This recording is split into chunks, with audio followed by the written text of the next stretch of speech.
Hi welcome back every one. അങ്ങനെ ഇന്ന് എൻ്റെ ഫിസിക്സ് പ്രാക്ടിക്കൽ എക്സാം ആയിരുന്നു. മോഡലല്ല, ബോർഡ് പ്രാക്ടിക്കൽ എക്സാം ആയിരുന്നു. സംഭവം അത്ര പ്രശ്നം ഉണ്ടായില്ല, എന്നാൽ അത്ര സിമ്പിളും ആയിരുന്നില്ല. നമ്മുടെ എക്സാം തുടങ്ങേണ്ടത് 8 o'clock പക്ഷേ ഈ എക്സ്റ്റേണൽ വരാൻ ഒരു 20 minutes എങ്ങാണ്ട് ലേറ്റായി. അപ്പോൾ നമ്മളോട് പറഞ്ഞു നിങ്ങൾ എഴുതി തുടങ്ങിക്കോ. അങ്ങനെ നമ്മളോട് ടീച്ചർ വന്ന് പറഞ്ഞു. റോൾ നമ്പർ വൈസായിരുന്നു കേട്ടോ. അപ്പം ഞാനൊക്കെ എൻ്റെ പേര് ലാസ്റ്റ് വെച്ച് തുടങ്ങണേ. അപ്പോൾ ലാസ്റ്റ് ഒരു 2 പേപ്പർ ബാക്കിയുണ്ടെന്നുള്ളത് ഞാനും വേറൊരു കുട്ടിക്കും. സോ അധികമൊന്നും ഉണ്ടായിരുന്നില്ല. നമുക്ക് കാണാൻ പറ്റില്ല പേപ്പർ ഇങ്ങനെ മറിച്ച് വെച്ചിട്ട് ടേബിളിൽ വെച്ചിട്ടുണ്ടാവും. ടീച്ചർ റോൾ നമ്പർ വൈസ് ഓരോരുത്തരെ വിളിച്ച് നമ്മളോട് പേപ്പർ എടുക്കാൻ പറയും. അങ്ങനെ നമ്മളോട് പറഞ്ഞിട്ടുണ്ടായിരുന്നത് സെക്ഷൻ എന്ന് 3 എക്സ്പെരിമെൻറ്റ് പഠിക്കാനും സെക്ഷൻ ബിന്ന് 3 എക്സ്പെരിമെൻറ്റ് പഠിക്കാനും 3 ആക്ടിവിറ്റി പഠിക്കാനായിരുന്നു. ഈ 3 ഒരെണ്ണം ടീച്ചർ അങ്ങനെ സർക്കിൾ ചെയ്ത് വെച്ചിട്ടുണ്ടാവും. അങ്ങനെ എനിക്ക് കിട്ടില്ലേ എന്ന് വിചാരിച്ചിട്ട്, പക്ഷെ കിട്ടിയത് കുഴപ്പമുണ്ടായില്ല. എനിക്ക് മീറ്റർ ബ്രിഡ്ജും പി എൻ ജംഗ്ഷൻ പിന്നെ ഐഡൻറ്റിഫൈങ് ഇലക്ട്രിക്കൽ കമ്പോണൻസ് എന്ന് പറഞ്ഞിട്ടുള്ള ഒരു ആക്ടിവിറ്റി കിട്ടിയത്. അങ്ങനെ ഞാൻ എല്ലാത്തിൻ്റെ വാല്യൂം ബൈ ഹാർട്ട് ചെയ്ത് പോയിട്ടുണ്ടായിരുന്നു. കാരണം ഒരു റിസ്ക് കൊടുക്കാൻ നമുക്ക് വയ്യ, നമ്മുടെ എക്സാമാണ്. ഇൻ കേസ് എന്തെങ്കിലും പറ്റിയാൽ തന്നെ നമുക്കത് പെർഫെക്റ്റ് ആയിട്ട് വേണം. അങ്ങനെ തുടങ്ങി. പിന്നെ എക്സ്റ്റേണൽ വന്നു. അപ്പോൾ എക്സാം തുടങ്ങിയപ്പോൾ നമുക്ക് ഈ ആൻസർ ബുക്കിലെട്ട് തന്നിട്ടുണ്ടായിരുന്നു. അതിലാകെ 5-6 പേജസ് ഉണ്ടായിരുന്നുള്ളൂ. നമ്മൾ എഴുതി കഴിഞ്ഞതും ആ പേജസ് പെട്ടെന്ന് കഴിഞ്ഞു. അപ്പോൾ ആദ്യം ഞങ്ങളോട് പറഞ്ഞുള്ളത് ഫസ്റ്റ് നിങ്ങളത് എഴുതുക, എന്നിട്ട് എക്സ്പെരിമെൻറ്റ് ചെയ്യാനായിരുന്നു. അങ്ങനെ ഞാൻ സെക്ഷൻ എ എഴുതി. നമ്മുടെ aim, apparatus, theory, observation and calculation table വരച്ചു വെച്ചു. എല്ലാം ചെയ്തു. പക്ഷെ അത് കഴിഞ്ഞപ്പോൾ പേപ്പർ അവിടെ തീർന്നു പോയിട്ടാ. അപ്പോൾ നമ്മൾ പേപ്പർ അന്വേഷിക്കണം. അപ്പോൾ ടീച്ചറുടെ കയ്യിൽ പേപ്പറില്ല, എവിടെയും പേപ്പറില്ല. അങ്ങനെ പേപ്പർ അന്വേഷിക്കുക. അപ്പോൾ അവർ പറഞ്ഞു നിങ്ങളൊന്ന് എക്സ്പെരിമെൻറ്റ് ചെയ്ത് തുടങ്ങുന്നു പറഞ്ഞു. അപ്പോൾ എല്ലാവർക്കും ഈ അപ്പാരറ്റസ് ഉണ്ടാവില്ലല്ലോ. അതുകൊണ്ട് തന്നെ പകുതി കുട്ടികളോട് സെക്ഷൻ എ ചെയ്യാൻ, പകുതി സെക്ഷൻ ബി ചെയ്യാൻ പറഞ്ഞു. അങ്ങനെ എന്നോട് ആദ്യം പി എൻ ജംഗ്ഷൻ തുടങ്ങാനാണ്. അപ്പോൾ ഞങ്ങൾ സ്കൂളിൽ പി എൻ ജംഗ്ഷൻ ഓൾറെഡി ഒരു ബോക്സ് പോലത്തെ ഒരു സാധനം ഉണ്ട്. അതിൽ തന്നെ ചുമ്മാ വയർ കണക്ട് ചെയ്താൽ മതി. പ്രത്യേകിച്ച് വേറെ വോൾട്ട് മീറ്ററോ അമ്മീറ്ററോ സാധനങ്ങളൊന്നും ആഡ് ചെയ്യേണ്ട ആവശ്യമില്ല. ഞാൻ പഠിച്ചു പോയിട്ടുണ്ടായിരുന്നു. അത് അതേപോലെ തന്നെ അങ്ങ് കുത്തി. ഒരെണ്ണം കൺഫ്യൂഷൻ ഉണ്ടായിരുന്നു, പക്ഷെ അതങ്ങ് കുത്തി. നമുക്കാണെങ്കിൽ ഫോർവേഡ് ബയസിങ് മാത്രമേ ഉണ്ടായിരുന്നുള്ളൂ, ബാക്ക്വേർഡ് ബയസിങ് മിസ് കളഞ്ഞു. അങ്ങനെ പി എൻ ജംഗ്ഷൻ ചെയ്ത് കുഴപ്പമൊന്നും ഉണ്ടായില്ല. അങ്ങനെ വാല്യൂസ് ഞാൻ ബൈ ഹാർട്ട് ചെയ്ത് വാല്യൂസ് തന്നെ സെയിം എഴുതി. പക്ഷേ എന്നാലും ഞാൻ ചെയ്ത് നോക്കി. അങ്ങനെ ചെയ്യുന്നതിൻ്റെ ഇടയിൽ ഈ എക്സ്റ്റേണൽ എക്സാമിനർ എന്നോട് വന്നിട്ട് ചോദിച്ചു, ഒരു വാല്യൂ എടുത്തിട്ട് എനിക്കൊന്ന് കാണിച്ചു തരുന്നു പറഞ്ഞു. അപ്പോൾ ഞാൻ ഒരു വാല്യൂ എടുത്ത് കാണിച്ചു കൊടുത്തു. പിന്നെ എന്നോട് ചോദിച്ചു അതിൽ നോക്കിയിട്ട് ഈ വോൾട്ട് മീറ്ററിൻ്റെ ലീസ്റ്റ് കൗണ്ട് എത്രയാണ്, മീറ്ററിൻ്റെ ലീസ്റ്റ് കൗണ്ട് എത്രയാണ്, അതൊക്കെ വന്ന് ചോദിച്ചു. എന്നിട്ട് പറഞ്ഞു okay you can continue your work എന്ന് പറഞ്ഞു. അങ്ങനെ പേപ്പറൊക്കെ വന്നു, നമ്മൾ എഴുതി. എക്സ്പെരിമെൻറ്റ് എയിലോട്ട് പോയി. അവിടെയാണ് നമുക്ക് മീറ്റർ ബ്രിഡ്ജ് വന്നത്. ഇവിടെയാണ് ഞാൻ പെട്ടത്. ഞാൻ സർക്യൂട്ട് ഡയഗ്രാം വരച്ചപ്പോൾ എക്സ്റ്റേണൽ വന്ന് പറഞ്ഞു this is not correct complete, ഇതിൽ ജോക്കി എവിടെയെന്ന് ചോദിച്ചു. ഞാനാണെങ്കിൽ ജോക്കി എവിടെയാണെന്ന് ഒരു ഐഡിയ കിട്ടുന്നില്ല. ഞാനൊരു യൂട്യൂബ് വീഡിയോ കണ്ടു പോയാൽ ഞാൻ പഠിച്ചത് മീറ്റർ ബ്രിഡ്ജ് എന്നോട്ട് കീയിലോട്ട് കീന്ന് ജോക്കിയിൽ അങ്ങനെയാണ് വന്നത്. പക്ഷെ എൻ്റെ ആ ഡയഗ്രത്തിൽ എവിടെയും ആ സാധനം ഇല്ല. അങ്ങനെ ആകെ ഞാൻ ടെൻഷൻ അടിച്ചു. എന്നിട്ട് ഞാൻ എൻ്റെ എന്നുള്ള എക്സാമിനർ ഉണ്ടാവുമല്ലോ, ഒന്ന് ചോദിച്ചപ്പോൾ എന്നോട് പറഞ്ഞു തന്നു അങ്ങനെയാണ്. അപ്പം ഞാൻ പെട്ടെന്ന് ആ സംഭവങ്ങളൊക്കെ മാറ്റി വാല്യൂസ് എടുത്തു. വാല്യൂസ് ഞാൻ ഓൾറെഡി ഒരു അപ്രോക്സിമേഷൻ വാല്യൂസ് എൻ്റെ മനസ്സിൽ ഞാൻ പഠിച്ചു വെച്ച വാല്യൂസ് ഉണ്ടായിരുന്നു.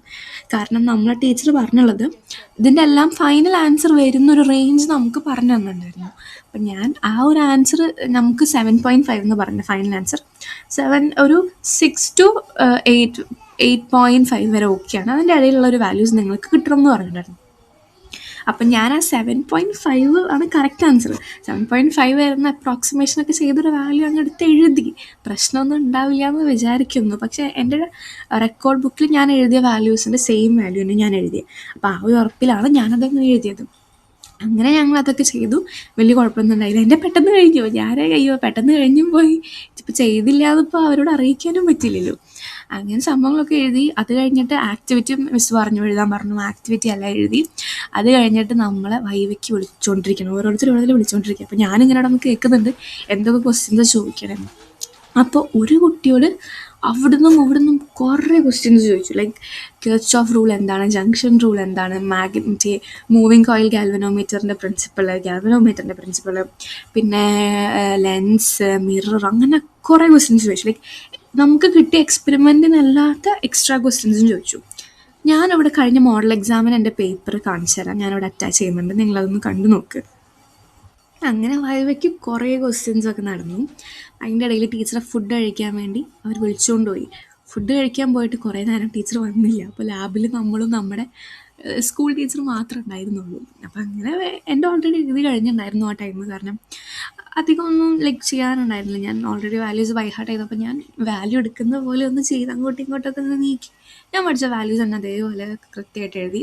പിന്നെ പി എൻ ജംഗ്ഷനിൽ ഗ്രാഫ് ഉണ്ടല്ലോ, ഫോർവേഡ് ബൈസ്, ഗ്രാഫൊക്കെ വരച്ചു, സംഭവമൊക്കെ സെറ്റാക്കി. ആക്ടിവിറ്റി എഴുതി. ആക്ടിവിറ്റി എഴുതിയപ്പോൾ ഇലക്ട്രിക്കൽ കമ്പോണൻസിൻ്റെ കപ്പാസിറ്റൻസിൻ്റെ ഡയഗ്രാം ഞാനങ്ങ് മറന്നുപോയി. പക്ഷെ എന്തൊക്കെയോ തട്ടിക്കൂടി ഞാൻ എഴുതി വെച്ചിട്ടുണ്ട്. കപ്പാസിറ്റൻസിനൊന്നും അധികം റെസിസ്റ്റർ ഐഡൻറ്റിഫൈ ചെയ്യുക, LED ഡയോഡ്, അതൊന്നും ഞാൻ അധികം എഴുതിയില്ല. അങ്ങനെ എന്നിട്ട് എന്താ വെച്ചിട്ടുണ്ടായി, വൈവയ്ക്ക് ടീച്ചർ വീണ്ടും വന്നു. അപ്പോഴത്തേനും നമ്മളെ ടൈം ഭയങ്കര ലേറ്റ് ആയിട്ടുണ്ടായിരുന്നു. നമ്മളോട് പറഞ്ഞിരിക്കുന്നത് ബസ് സ്റ്റുഡൻസ്, അതായത് നമ്മളുടെ സ്കൂൾ ബസ്സിൽ പോകുന്ന കുട്ടികൾ 11:20 കഴിയണമെന്ന് പറഞ്ഞിട്ടുണ്ടായിരുന്നു. പക്ഷേ ആ ടൈം ആകുമ്പോഴത്തേനും ഒരു 10:30, 11 ഓൾറെഡി ആയിട്ടുണ്ടായിരുന്നു. അപ്പോൾ എക്സ്റ്റേണൽ പറഞ്ഞു എനിക്ക് തോന്നുന്നില്ല 11:20 എനിക്ക് ഫിനിഷ് ചെയ്യാൻ പറ്റുന്നു. സോ മേ ബി 11:20 കഴിഞ്ഞാൽ അടുത്ത സ്കൂൾ ബസ്സിലെ ടൈം നമുക്ക് 2:15 വരുന്നത്. 2:15 ഞാനൊക്കെ ആണെങ്കിൽ 2:15 ബസ് കയറിയാൽ 3:30 ആവും വീട്ടിലെത്താൻ. അതാണ് ഒരു സിറ്റുവേഷൻ. അപ്പോൾ ആകെ കൂടി ഒരു ടെൻഷൻ അവിടെ നടന്നുകൊണ്ടിരിക്കുകയാണ്. അത് കഴിഞ്ഞിട്ട് വൈവയ്ക്ക് ഓരോ കുട്ടികളെ വിളിക്കുന്നു, കുറേ ക്വസ്റ്റ്യൻസ് ചോദിക്കുന്നു, ഒരു ബന്ധമില്ലാത്ത കുറേ ക്വസ്റ്റ്യൻസ്. പക്ഷെ നമ്മുടെ സിലബസ് തിയറി എന്നുള്ള കുറേ ക്വസ്റ്റ്യൻസും ചോദിച്ചു. അങ്ങനെ എൻ്റെ ടൈം ആയപ്പോൾ എന്നോട് ചോദിച്ച ക്വസ്റ്റ്യൻസ്, ഫസ്റ്റ് എന്നോട് ചോദിച്ചു ഏതാണ് എൻ്റെ എക്സ്പെരിമെൻറ്റ്. അപ്പോൾ ഞാൻ പറഞ്ഞു മീറ്റർ ബ്രിഡ്ജാണ്. മീറ്റർ ബ്രിഡ്ജിൻ്റെ പ്രിൻസിപ്പിൾ എന്താണ്? ഞാൻ പറഞ്ഞു working condition of whetstone bridge. അപ്പോൾ എന്താണ് ഈ working condition of whetstone bridge? പിന്നെ റെസിസ്റ്റൻസ് എന്താണ്, റെസിസ്റ്റൻസിൻ്റെ SI യൂണിറ്റ് എന്താണ്, റെസിസ്റ്റിവിറ്റി എന്താണ്, അതിൻ്റെ SI യൂണിറ്റ് എന്താണ്, പിന്നെ എൻ്റെ പ്രൊജക്റ്റ് എന്താണെന്ന് ചോദിച്ചു, പ്രൊജക്റ്റിൻ്റെ ടൈറ്റിൽ ചോദിച്ചു, ഞാൻ എന്താണ് ആ പ്രൊജക്റ്റിൽ നിന്ന് കണ്ടുപിടിച്ചതെന്ന് ചോദിച്ചു. പിന്നെ ഐഡൻറ്റിഫൈങ് ഇലക്ട്രിക്കൽ കമ്പോണൻസ്, ആ ഇലക്ട്രിക്കൽ കമ്പോണൻസ് നോക്കിയിട്ട് ഐഡൻറ്റിഫൈ ചെയ്യാൻ ചോദിച്ചു. എന്നോട് ചോദിച്ചത് എങ്ങനെ ഐഡൻറ്റിഫൈ ചെയ്ത്. അപ്പോൾ ഞാൻ പറഞ്ഞു ഓക്കെ ഇത്ര ടെർമിനൽ ഡിവൈസാണ് ഇത്, അങ്ങനെ പറഞ്ഞു. അപ്പോൾ എന്നോട് അധികം ക്വസ്റ്റ്യൻസ് ഒന്നും ചോദിക്കാൻ അങ്ങനെ ടൈം കിട്ടിയില്ല. പക്ഷേ അത്യാവശ്യം ക്വസ്റ്റ്യൻസ് ചോദിക്കുന്നവരുണ്ട്. So when you are preparing, നിങ്ങൾ പ്രിപ്പയർ ചെയ്യുമ്പോൾ നമ്മളെ ഫുൾ സിലബസിൽ നിന്നും ഒരു ഐഡിയ ഉണ്ടായിരിക്കും. പ്രത്യേകിച്ച് ഞാനീ പറയാൻ പോകുന്ന ചാപ്റ്റേഴ്സ്, ഒന്ന് current, electricity, moving charges and magnetism, ray optics, semi conductors. ഈ ചാപ്റ്റേഴ്സിനാണ് മെജോറിറ്റി ഓഫ് ദ ക്വസ്റ്റ്യൻ ചോദിക്കുന്നത്. ഇതിൽ നിന്ന് ചോദിക്കത്തുള്ളൂ. കാരണം നമ്മുടെ എക്സ്പെരിമെൻറ്റ് റിലേറ്റഡും പിന്നെ നമ്മൾ തിയറി റിലേറ്റഡും ഈ ഒരു ചാപ്റ്റേഴ്സിനാണ്. സോ ഈ ചാപ്റ്റേഴ്സിന് അത്യാവശ്യം നന്നായി തന്നെ ഇൻ ഡെപ്ത് നിങ്ങൾ പഠിച്ചു പോകണം. കാരണം നിങ്ങൾ വൈവയ്ക്ക് ഒരു മാർക്ക് പോലും നിങ്ങൾ മിസ്സാക്കരുത്. പിന്നെ ഞാൻ കണ്ടത് ഞങ്ങളുടെ എക്സ്റ്റേണൽ, നമ്മൾ സാധാരണ റെക്കോർഡ് എഴുതുമ്പോൾ വിചാരിക്കും ഇതൊന്നും കുത്തിയിരുന്ന് വായിക്കാൻ പോകുന്നതാണ്. പക്ഷെ ആ എക്സ്റ്റേണൽ ഓരോ റെക്കോർഡിൽ ഓരോ പേജസും എന്താണ് ഇൻ ഡീറ്റെയിൽ, ഇൻ ഡെപ്തായിട്ട് ഓരോന്ന് എടുത്ത് ചോദിച്ചു.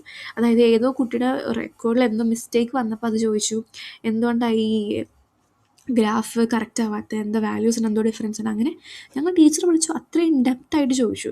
പിന്നെ അധികം സ്ട്രിക്റ്റ് ഒന്നും ആയിരുന്നില്ല. നമ്മളോട് സംസാരിക്കാൻ പാടില്ല, ടീച്ചറോട് ചോദിക്കാൻ പാടില്ല, അങ്ങനെയൊന്നും പറഞ്ഞില്ല. ഫുൾ ഫ്രീ ആയിരുന്നു. പക്ഷേ she was very strict with Har questions. ആ ക്വസ്റ്റ്യൻസ് അത്യാവശ്യം ഡീപ്പായിട്ട് തന്നെ ചോദിച്ചിരുന്നു എല്ലാവർക്കും. ചില കുട്ടികളൊക്കെ ഇരുന്ന് കുഴയുന്നുണ്ടായിരുന്നു അത്രയും ഡിഫിക്കൽട്ട് ക്വസ്റ്റ്യൻസ് ചോദിച്ചിട്ട്.